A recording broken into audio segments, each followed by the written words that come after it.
Nanaginip ka na ba na na-stuck ka? Marami ang nakakaranas nito. Nasa isang sitwasyon ka at kailangang kumilos, tumugon, o magsalita ng mahalaga. Bigla na lang, hindi mo na kaya. Ayaw makipagtulungan ng katawan mo. Hindi lumalabas ang boses mo. Sinusubukan mo pero walang nangyayari. Parang nakulong ka sa loob ng sarili mo. Pagkagising, mas tumatatak ito kaysa sa ibang panaginip, kaya mapapaisip ka kung bakit parang totoo at nakakabagabag ito. Pisikal ang isa sa mga dahilan nito. Pagtulog, pinaparalisa ng utak mo ang mga kalamnan para di maisagawa ang panaginip. Minsan, gising na ang isip pero tulog pa ang katawan, kaya di ka makagalaw.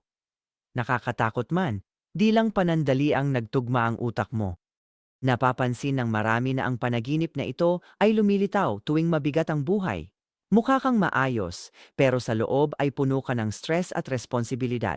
Ang mga nakakaranas nito ay karaniwang maaasahan at umiiwas sa gulo.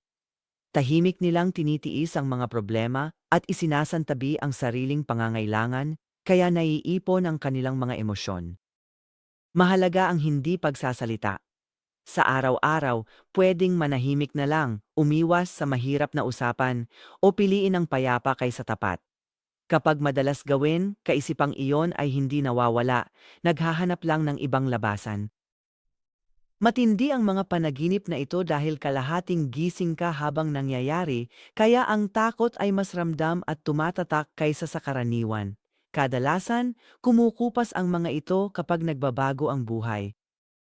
Kapag humupa ang stress o natugunan ang mga damdamin, ang mga panaginip ay kusang nawawala. Hindi ito babala, kundi paalala na may dinadala kang higit sa iyong namamalayan. Para sa interpretasyon ng iyong mga panaginip at landas sa buhay, kumonsulta sa aming mga psychic sa Absolutely Psychic.